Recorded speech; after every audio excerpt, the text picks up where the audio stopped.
Eu quero conversar um pouco com você sobre aquilo que é o núcleo, o centro, o eixo, a essência do Evangelho. Quero trazer à sua memória o texto clássico que é a miniatura de toda a Bíblia. E esse texto talvez você já o conheça, talvez já o conheça de cor, talvez já tenha repetido tantas e tantas vezes, mas é sempre novo, oportuno, necessário, abençoador. Refiro-me a João 3,16, porque Deus amou o mundo de tal maneira que deu o seu Filho unigênito, para que todo que nele crê não pereça, mas tenha a vida eterna. Está aqui a miniatura da Bíblia. Está aqui a mensagem central das Escrituras. Está aqui revelado o próprio coração de Deus. Está aqui demonstrado de maneira tão eloquente o agir de Deus em virtude do seu amor por nós. E destaco, portanto, a partir de agora, alguns fatos tão gloriosos deste texto. Primeiramente, a pessoa que nos ama, porque Deus amou o mundo. Quem é este Deus? De quem se trata? Este Deus é o Deus autoexistente, infinito, imenso, eterno, imutável, onipotente, onipresente, onisciente, transcendente, imanente, soberano. O Deus que é a verdade, que é luz, o Deus que é espírito, que é amor, o Deus que é justo, verdadeiro, santo, o Deus que é a essência do bem. E então, este Deus é quem nos amou. Ele nos amou primeiro, só então nós o amamos. Ele não passou a nos amar porque nós o amamos primeiro, não. O nosso amor por ele é apenas o refluxo do fluxo do amor dele por nós. Na verdade, ele nos amou com amor eterno. Ainda não havia céu nem terra, não havia estrelas nem galáxias, não havia anjos nem homens, só havia ele. Na relação profunda das pessoas da Trindade, o Pai, o Filho e o Espírito Santo. Mas nós já existimos no seu coração. Seu amor, portanto, por nós é um amor incondicional.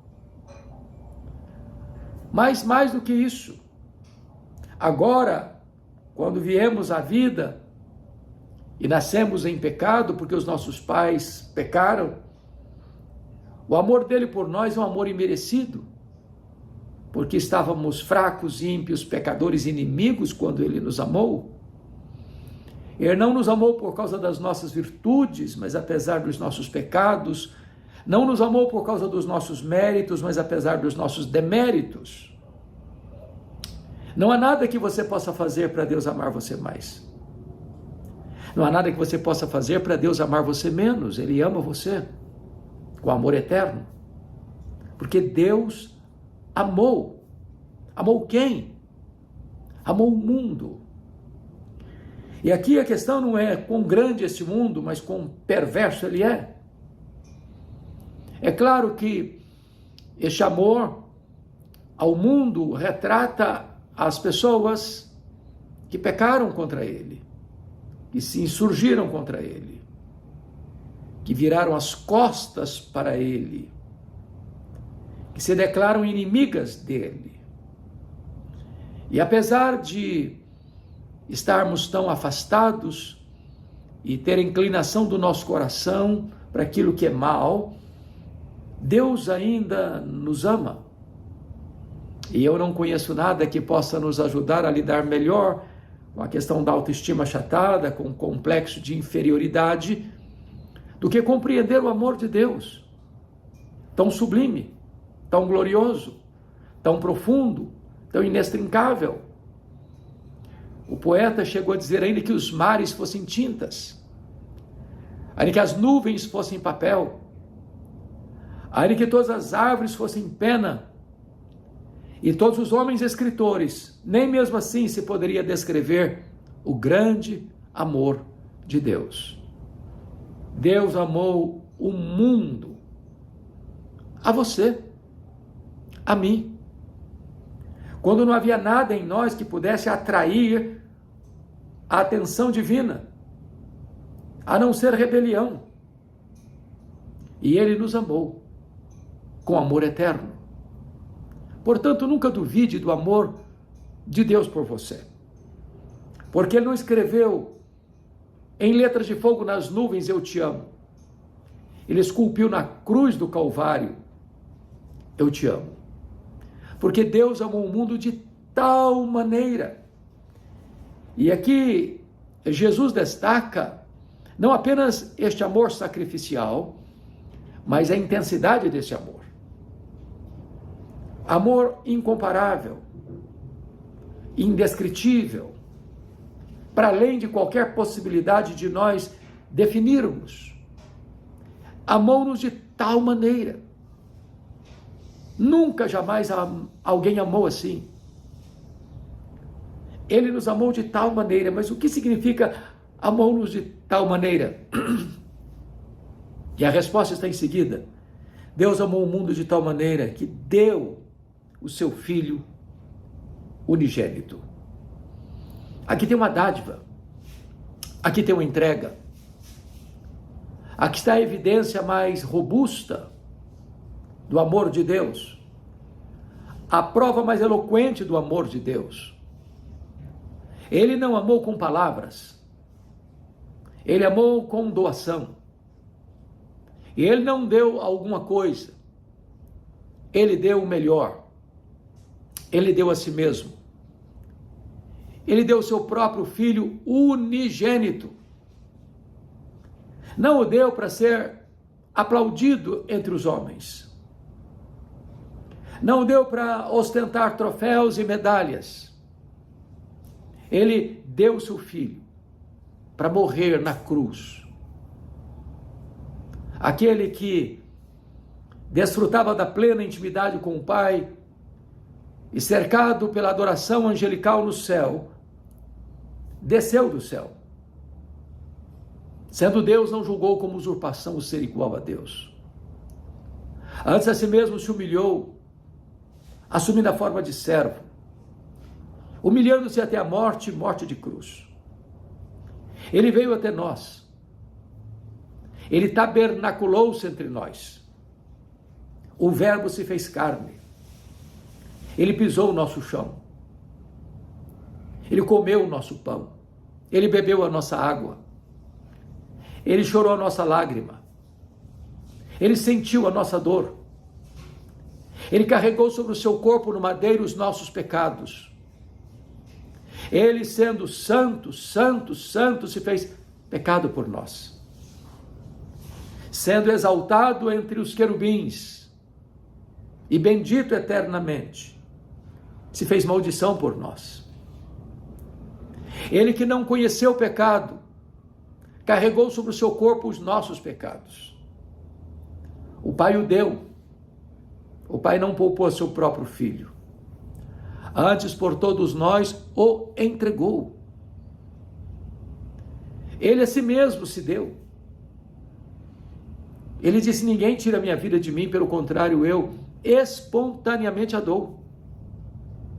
Jesus Cristo deu a sua vida por você. Ele não foi para aquela cruz esperneando. Ele não morreu como um mártir. Ele não morreu naquela cruz porque foi uma vítima indefesa da máquina pesada do Império Romano. Ele não morreu naquela cruz porque o sinédrio judaico tramava e urdia e conspirava contra ele para prendê-lo e matá-lo. Ele não morreu naquela cruz porque Judas o traiu por ganância, ou porque Pedro negou por covardia, ou porque Pilatos o sentenciou por conveniência política. Ele não foi pregado naquela cruz porque os soldados cruelmente o prenderam naquele lenho. Não, ele foi voluntariamente. Como um rei caminha para a sua coroação, ele caminhou para a cruz.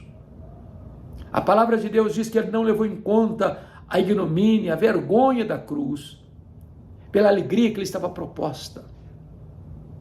A alegria de conquistar você pelo seu amor, de comprar você com o seu sangue, perdoar os seus pecados, dar a você a vida eterna. Deus amou o mundo de tal maneira que deu o seu Filho unigênito. Deus deu tudo. Deus deu o melhor. Deus deu a si mesmo. Deus deu o seu próprio Filho. Para morrer. E morrer pelos nossos pecados. Não havia outra possibilidade de sermos reconciliados com Deus. Nós não podemos mudar a nós mesmos. Não podemos limpar a nós mesmos. Não podemos redimir a nós mesmos. Jesus morreu para nos libertar do pecado pelo seu sangue. De tal maneira que a morte de Cristo não apenas possibilita a nossa salvação. Ele morreu para comprar-nos para Deus. Para comprar com o seu sangue os que procedem de toda tribo, raça, povo, língua e nação. Nele nós temos copiosa redenção, eterna salvação. Deus amou o mundo de tal maneira que deu o seu Filho unigênito. Agora vejamos, para que todo que nele crê não pereça, mas tenha a vida eterna. Então não basta saber que Jesus Cristo veio ao mundo. Não basta você pertencer a uma religião, ou esta ou aquela, ou frequentar uma igreja, ou se submeter a rituais sagrados. A única maneira de você ser salvo é crendo em Jesus. A sua religião não pode salvar você. A sua igreja não pode salvar você. A sua denominação religiosa não pode salvar você. As suas obras não podem salvar você. Os seus pretensos méritos não podem salvar você. Seus sacrifícios, por mais intensos que sejam, não podem salvar você. Nenhuma psicologia de autoajuda pode aliviar o peso da sua consciência. Nenhuma técnica psicológica, nenhum divã psicanalista, nenhuma teologia humanista pode resolver o seu problema. É necessário que você creia no Senhor Jesus Cristo. Ele é o único nome dado entre os homens pelo qual importa que sejamos salvos. Ele é o caminho para Deus. Foi ele quem disse: eu sou o caminho e a verdade e a vida, e ninguém vem ao Pai senão por mim. Ele é a escada mística de Jacó que liga o céu e a terra. Ele é o único mediador dado entre Deus e os homens. Buscar um outro caminho é levar você para uma condenação eterna. A Bíblia diz: há caminhos que ao homem parecem direito, mas ao fim são caminhos de morte. Mas Jesus Cristo disse: eu sou o caminho e a verdade e a vida, e ninguém vem ao Pai senão por mim. Ele disse: todo aquele que vem a mim, de maneira nenhuma eu o lançarei fora. Ele convida a todos: vinde a mim todos que estáis cansados e sobrecarregados, e eu vos aliviarei. Tomai sobre vós o meu jugo e aprendei de mim, porque sou manso e humilde de coração, e achareis descanso para a vossa alma. Ele também diz: as minhas ovelhas ouvem a minha voz, eu as conheço, elas me seguem, e eu dou a elas a vida eterna, e ninguém as arrebatará das minhas mãos. Ele diz: em verdade vos digo, quem crer em mim tem a vida eterna.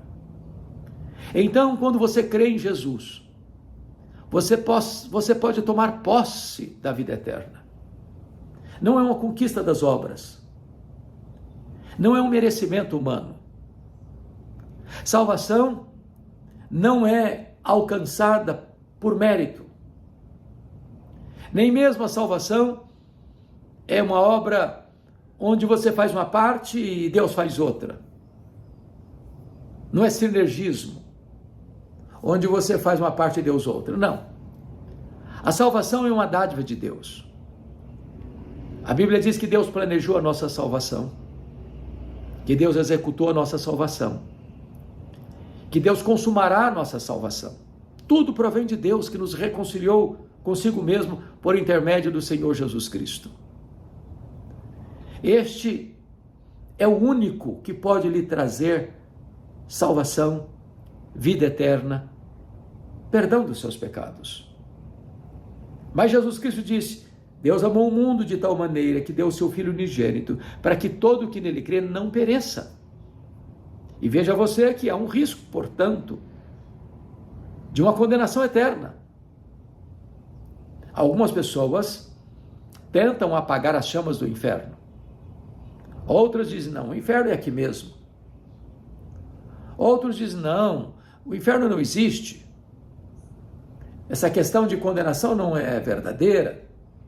No final vai dar tudo certo.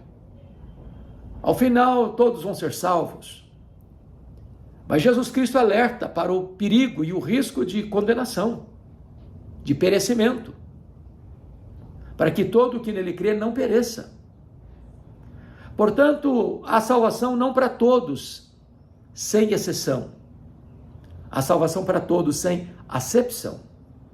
Ricos, pobres, grandes, pequenos, doutores, analfabetos, religiosos, não religiosos. A salvação é oferecida a todos, sem barreira racial, sem barreira etária, sem barreira étnica, sem barreira de gênero. Todos são alcançados pela salvação. Quem? Todo aquele que nele crê. Não perece, mas tem vida eterna. A Escritura vai nos afirmar: todos quantos o receberam, Deus deu-lhes o poder de serem feitos filhos de Deus, a saber, aos que creem no seu nome, os quais não nasceram do sangue, nem da vontade da carne, nem da vontade do homem, mas de Deus. Portanto, hoje, se você pôr a sua confiança em Jesus, se você entender que Jesus levou sobre o seu corpo no madeiro os seus pecados, se você compreende que ele morreu pelos seus pecados, se você compreende que você é um pecador e não pode salvar a você mesmo, se você está consciente de que a sua igreja, a sua religião não podem salvar você, que nenhum homem, nem o Papa, nem Paulo, nem Pedro, nem Maria, nem o sacerdote, nem o pastor, nem o missionário, nem qualquer outra pessoa humana tem autoridade para perdoar os seus pecados, mas Jesus pode perdoar os seus pecados, e só Ele pode. E você pôr a sua confiança nele, você recebe vida eterna. Portanto, aqui diante de você duas possibilidades: salvação ou condenação, céu ou inferno, vida eterna ou condenação eterna. Essa escolha está diante de você. E a Bíblia nos exorta: escolha a vida para que você viva. Deus não tem prazer na morte do ímpio, mas que todos se arrependam e creiam e sejam salvos.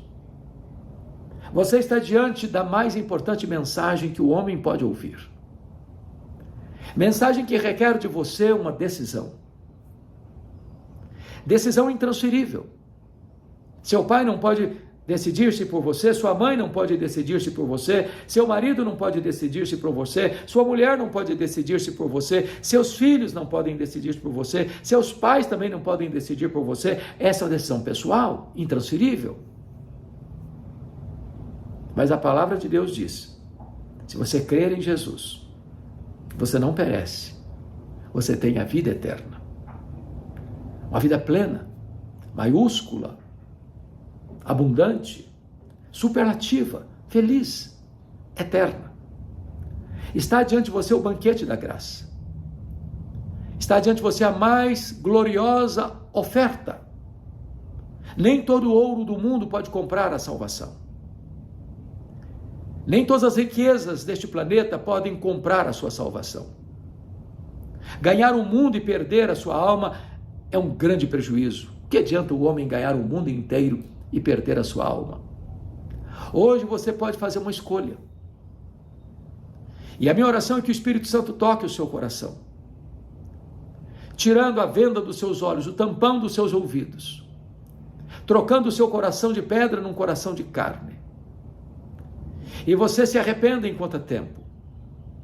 E você se volte para Deus, que é rico em perdoar e tem prazer na misericórdia. Hoje é o dia da sua decisão. Que você se renda a Cristo. Que você se reconcilie com Deus por meio de Jesus. Que você desfrute da alegria e da segurança da vida eterna. Bem-vindo à família de Deus. Você que põe a sua confiança em Jesus. Você então passa a ser uma nova criatura, filho de Deus, herdeiro de Deus, cidadão do céu. Deus abençoe sua vida. Deus abençoe seu coração. Se esta palavra abençoa o seu coração, transmita a outras pessoas esta mesma mensagem.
gradi a febbraio, C'è chi dice giorno perfetto per andare al mare, ma noi già abbiamo un'altra idea, ce ne stiamo a casa.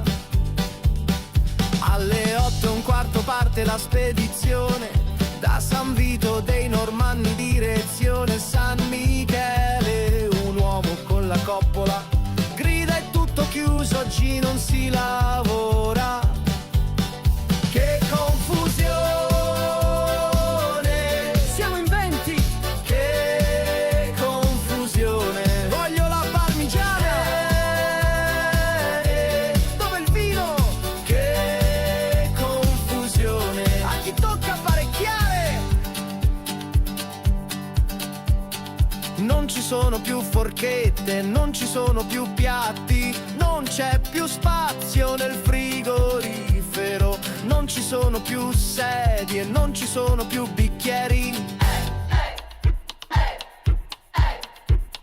Non ci sono più coltelli, non ci sono più cucchiai, non c'è più spazio nel frigorifero, non ci sono più sedie, non ci sono più bicchieri. Che confusione, siamo in 20. Che confusione, voglio la parmigiana. Dove il vino? Che confusione, a chi tocca apparecchiare.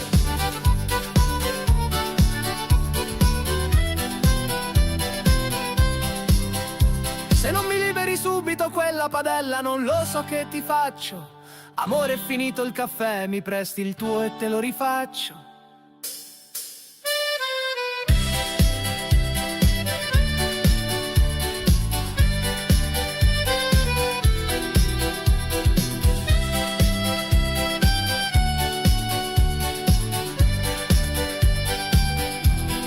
Che confusione, siamo in 20. Che confusione, voglio la parmigiana.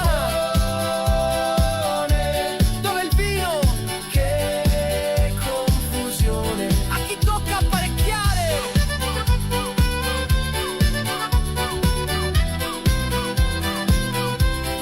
Che confusione.